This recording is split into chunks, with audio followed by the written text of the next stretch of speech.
എല്ലാ പ്രിയ വിദ്യാർത്ഥികൾക്കും പുതിയൊടിലേക്ക് സ്വാഗതം. +1 അലോട്ട്മെൻറ്റ് നടപടിക്രമങ്ങൾ മുന്നോട്ട് പോകുമ്പോൾ ട്രാൻസ്ഫർ അലോട്ട്മെൻറ്റ് കാത്തിരിക്കുന്നവർ നിർബന്ധമായും കാണുക. തമ്മിൽ നമ്മൾ കണ്ടതുപോലെ തന്നെ school to school, course to course, ഇക്കാര്യങ്ങൾ നിർബന്ധമായും ശ്രദ്ധിക്കുക. വിശദമായ വാർത്തയിലേക്ക് പോകാം. ആദ്യമായി ടീച്ചറിൽ കാണുന്ന വിദ്യാർത്ഥി ഉണ്ടെങ്കിൽ തീർച്ചയായും മറക്കണ്ട സബ്സ്ക്രൈബ് ചെയ്ത് കൂടെ പറയാൻ പ്രത്യേകം ശ്രദ്ധിക്കാം. സബ്സ്ക്രൈബ് ചെയ്തതിനൊപ്പം നോട്ടിഫിക്കേഷൻ ബെല്ലിലേക്കുള്ള ഓപ്ഷൻ എനേബിൾ ചെയ്യുക. ചാനൽ വീഡിയോസ് നിങ്ങൾക്ക് ഉപകാരപ്രദമാകുന്നുണ്ട് തീർച്ചയായും ലൈക്കും കൂടി ചെയ്യുക. അതുപോലെ നിങ്ങളുടെ സുഹൃത്തുക്കളിലേക്ക് ഷെയർ ചെയ്ത് കൊടുക്കാനും കൂടി പ്രത്യേകം ശ്രദ്ധിക്കാം. അതുപോലെ നമ്മുടെ വാട്സപ്പ് ചാനൽ ജോയിൻ ചെയ്യാനുള്ള ലിങ്ക് നിങ്ങൾക്ക് വീഡിയോയ്ക്ക് തള്ള ഡിസ്ക്രിപ്ഷൻ ബോക്സിൽ നൽകുന്നതായിരിക്കും. അപ്പോൾ നമുക്ക് ഇതിനെ വളരെ പ്രധാനമറിയിക്കുന്ന വാർത്തയിലേക്ക് തന്നെ കിടക്കാം. +1 അലോട്ട്മെൻറ്റ് 2025 ട്രാൻസ്ഫർ അലോട്ട്മെൻറ്റ് കാത്തിരിക്കുന്ന നിർബന്ധമായും കാണുക. ഈ വീഡിയോയുടെ ഏറ്റവും വലിയ ഹൈലൈറ്റ് എന്ന് പറയുന്നത്, നിങ്ങളൊരു അലോട്ട്മെൻറ്റ് കിട്ടിയ കുട്ടിയാണെങ്കിലും ഒരു അലോട്ട്മെൻറ്റ് കിട്ടാത്ത കുട്ടിയാണെങ്കിലും നിങ്ങൾക്ക് ഈ വീഡിയോ യൂസ്ഫുൾ ആവും. കാരണം വെച്ചാൽ ഇപ്പോൾ ഫസ്റ്റ് അലോട്ട്മെൻറ്റ് വന്നു, അഡ്മിഷൻ നടപടിക്രമങ്ങൾ നടന്നുകൊണ്ടിരിക്കുകയാണ്. കുറേ കുട്ടികൾക്ക് കിട്ടി, കുറേ കുട്ടികൾ കിട്ടാതെ ഉണ്ടാവും. വാട്ടെവർ, കിട്ടാത്തവരൊന്നും പേടിക്കേണ്ട ആവശ്യമില്ല. നിങ്ങൾക്ക് ഇനി എന്തുണ്ട്, കിട്ടാത്തവർ പേടിക്കേണ്ട ആവശ്യമില്ല. കാരണം വെച്ചാൽ നിങ്ങൾക്ക് സെക്കൻഡ് അലോട്ട്മെൻറ്റ് ഉണ്ട്, തേർഡ് അലോട്ട്മെൻറ്റ് ഉണ്ട്, സപ്ലിമെൻ്ററി അലോട്ട്മെൻറ്റ് ഉണ്ട്.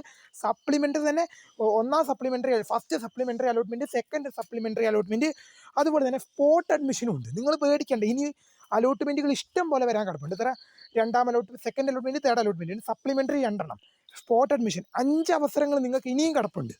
തീർച്ചയായും അലോട്ട്മെൻറ്റ് കിട്ടാത്തവർക്ക് കിട്ടും. അപ്പോൾ നിങ്ങൾ അലോട്ട്മെൻറ്റ് കിട്ടിയൊരു കുട്ടിയാണെങ്കിലും ഇനി അലോട്ട്മെൻറ്റ് കിട്ടാൻ പോകുന്നൊരു കുട്ടിയാണെങ്കിലും ഇതുവരെ കിട്ടാത്തൊരു കുട്ടിയാണെങ്കിലും നിങ്ങൾക്ക് ഈ വീഡിയോ ഉപകാരപ്പെടും. കാരണം മുഖ്യഘട്ടത്തിലെ 3 അലോട്ട്മെൻറ്റുകൾക്ക് ശേഷവും മുഖ്യഘട്ടത്തിലെ 3 അലോട്ട്മെൻറ്റുകൾ കഴിഞ്ഞ് കഴിയുമ്പോൾ എന്ത് ചെയ്യും, മൂന്നാം അലോട്ട്മെൻറ്റ് വരുന്നത്, തേർഡ് അലോട്ട്മെൻറ്റ് വരുന്നതോട് കൂടി തന്നെ എന്ത് ചെയ്യും, കേരളത്തിലെ ഒരു 75-80% കുട്ടികൾക്കും എന്ത് ചെയ്യും, തേർഡ് അലോട്ട്മെൻറ്റോട് കൂടി സീറ്റ് കിട്ടും.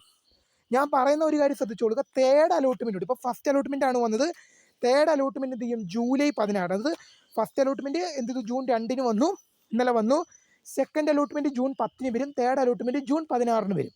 അങ്ങനെ വരുമ്പോൾ എന്ത് സംഭവിക്കും, ഈ തേർഡ് അലോട്ട്മെൻറ്റോട് കൂടി എന്ത് ചെയ്യും, ഒരു 75-80% കുട്ടികൾക്കും എന്ത് ചെയ്യും, അലോട്ട്മെൻറ്റ് കിട്ടും. അവരേതെങ്കിലുമൊക്കെ ഒരു സ്കൂളിൽ ഏതെങ്കിലുമൊക്കെ ഒരു കോഴ്സിലായിട്ട്, നിങ്ങൾ കൊടുത്ത ഓപ്ഷനിൽ ഏതെങ്കിലുമൊക്കെ ഒരു സ്കൂളിൽ ഏതെങ്കിലുമൊക്കെ ഒരു കോഴ്സിലായിട്ട് നിങ്ങൾ പ്ലേസ്ഡ് ആകും, ഉറപ്പാണ്. ഒരു തേർഡ് അലോട്ട്മെൻറ്റോട് കൂടി എന്ത് ചെയ്യും, ഒരു 75-80% കിട്ടും. ബാക്കിയുള്ള 20% വിദ്യാർത്ഥികൾക്ക് സപ്ലിമെൻ്ററി അലോട്ട്മെൻറ്റോട് കൂടി, സ്പോട്ട് അഡ്മിഷനോട് കൂടി അതും ഫില്ലാകും. അന്നേരം ഈ തേർഡ് അലോട്ട്മെൻറ്റോട് കൂടി എന്ത് ചെയ്യും, ഒരു 75-80 ഫില്ലാകുമെന്ന് ഞാൻ പറഞ്ഞല്ലോ. അന്നേരം പ്രിയ വിദ്യാർത്ഥികൾക്ക് ഈ 75-80% കുട്ടികൾക്ക്, ഈ 4.5 ലക്ഷത്തിൽ നിന്നാണ് 75-80% കുട്ടികൾ കയറുന്നത്. ഇതിൽ എത്ര പേർക്ക് എന്തുണ്ട്, കിട്ടിയ ഓപ്ഷനിൽ തൃപ്തരാണ്? മൂന്നാം അലോട്ട്മെൻറ്റ് വരെ നിങ്ങൾക്ക് എന്ത് ചെയ്യാം, ടെമ്പററി എടുത്ത് മുന്നോട്ട് പോകാം. ഫസ്റ്റിലും കിട്ടി, സെക്കൻഡിലും കിട്ടി, നിങ്ങൾക്ക് ടെമ്പററി എടുത്ത് പോവാം. പക്ഷേ മൂന്നാം അലോട്ട്മെൻറ്റോട് കൂടി നിങ്ങൾക്ക് കിട്ടുന്ന ഓപ്ഷൻ ഇഷ്ടപ്പെട്ടതാണെങ്കിലും ഇഷ്ടപ്പെടാത്തതാണെങ്കിലും എന്ത് ചെയ്യണം, നിങ്ങൾ സ്ഥിരപ്പെടുത്തണം. നിങ്ങൾക്ക് കിട്ടിയ ഓപ്ഷൻ, നിങ്ങൾക്ക് കിട്ടിയ സ്കൂള്, കിട്ടിയ കോഴ്സ് നിങ്ങൾക്ക് ഇഷ്ടമുള്ളതായിരിക്കാം, ഇഷ്ടമില്ലാത്തതായിരിക്കാം. പക്ഷേ മൂന്നാം അലോട്ട്മെൻറ്റോട് കൂടി എന്ത് ചെയ്യണം, നിങ്ങൾ കിട്ടിയ ഓപ്ഷൻ സ്ഥിരപ്പെടുത്തിയിരിക്കണം. അതാണ് റൂള്.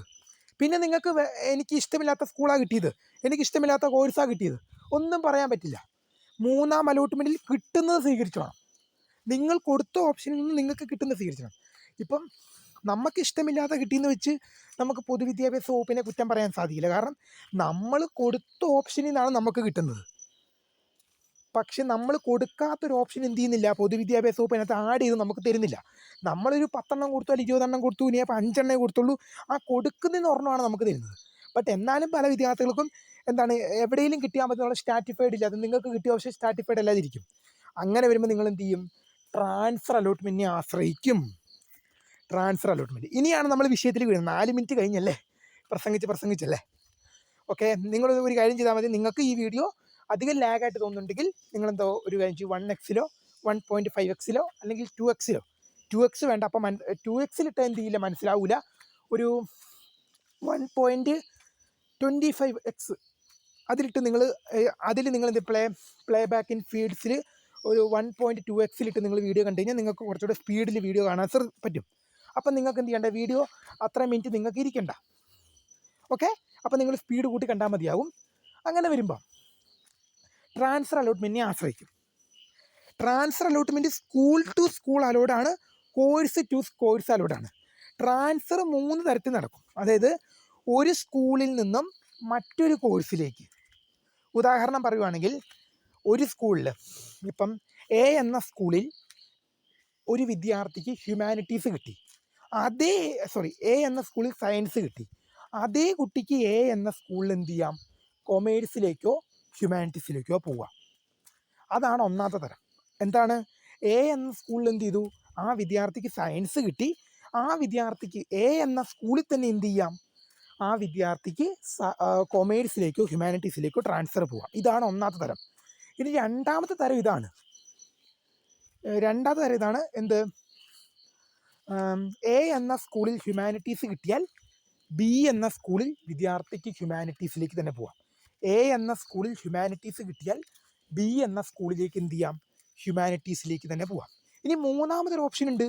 എ എന്ന സ്കൂളിൽ സയൻസ് കിട്ടി, എന്നാൽ ബി എന്ന സ്കൂളിൽ കൊമേഴ്സും പോവാം. അങ്ങനെ വരുമ്പോൾ എന്ത് സംഭവിക്കും? സ്കൂളും മാറണം, കോഴ്സും മാറണം. ചിലർക്ക് എന്ത് ചെയ്താൽ മതി? ഞാൻ ആദ്യം പറഞ്ഞത് എ എന്ന സ്കൂളിൽ സയൻസ് കിട്ടി, എ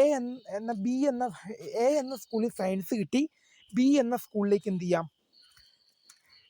ആദ്യം ഒന്നുകൂടെ പറയാം. പറഞ്ഞല്ല ഇപ്പോൾ 2 സെക്കൻഡ് പറഞ്ഞല്ല, നിങ്ങൾ ഒന്ന് വിട്ട് കളഞ്ഞേക്ക്. ഞാൻ ഒന്നുകൂടെ പറയാം. എ എന്ന സ്കൂളിൽ സയൻസ് കിട്ടിയൊരു വിദ്യാർത്ഥിക്ക് എ എന്ന സ്കൂളിൽ എന്ത് ചെയ്യാം? ഹ്യൂമാനിറ്റീസിലേക്കോ കൊമേഴ്സിലേക്കോ പോവാം. മനസ്സിലായ? എ എന്ന സ്കൂളിൽ സയൻസ് കിട്ടിയൊരു വിദ്യാർത്ഥിക്ക് എ എന്ന സ്കൂളിൽ തന്നെ ഹ്യൂമാനിറ്റീസിലേക്കോ കൊമേഴ്സിലേക്കോ പോകാം. ഇതാണ് ഒന്നാമത്തെ തരം. ഇനി അതേ എ എന്ന സ്കൂളിൽ സയൻസ് കിട്ടിയൊരു വിദ്യാർത്ഥിക്ക് എന്ത് ചെയ്യാം? ബി എന്നൊരു സ്കൂളിലെ സയൻസിലേക്ക് പോവാം. എ എന്ന സ്കൂളിൽ ഹ്യൂമാനിറ്റീസ് കിട്ടിയൊരു വിദ്യാർത്ഥിക്ക് എന്ത് ചെയ്യാം? ബി എന്ന സ്കൂളിൽ അതേ വിഷയത്തിലേക്ക് പോവാം. സ്കൂളേ മാറുന്നുള്ളൂ, കോഴ്സ് എന്ത് ചെയ്യുന്നില്ല, മാറുന്നില്ല. ഇനി സ്കൂളും കോഴ്സും മാറുന്നൊരു ഓപ്ഷനാണ് എ എന്ന സ്കൂളിൽ സയൻസ് കിട്ടിയൊരു വിദ്യാർത്ഥിക്ക് ബി എന്ന സ്കൂളിൽ എന്ത് ചെയ്യാം? ഹ്യൂമാനിറ്റീസ് എടുക്കാം. എ എന്ന സ്കൂളിൽ സയൻസ് കിട്ടിയൊരു വിദ്യാർത്ഥിക്ക് ബി എന്ന സ്കൂളിൽ എന്ത് ചെയ്യാം? ഹ്യൂമാനിറ്റീസിലേക്ക് പോവാം. സ്കൂളും മാറാം, കോഴ്സും മാറാം. ഈ 3 തരത്തിൽ നിങ്ങൾക്ക് ട്രാൻസ്ഫർ നടക്കും. 3 തരത്തിലാണ് നിങ്ങൾക്ക് ട്രാൻസ്ഫർ നടക്കുന്നത്. ട്രാൻസ്ഫർ അലോട്ട്മെൻറ്റിനുമായിട്ട് ബന്ധപ്പെട്ടുള്ള ഡീറ്റെയിൽ വീഡിയോയും സർക്കുലറും വന്നതിന് ശേഷം നമ്മൾ എന്ത് ചെയ്യും? ബന്ധപ്പെട്ട ഡീറ്റെയിൽ വീഡിയോ ചെയ്യും.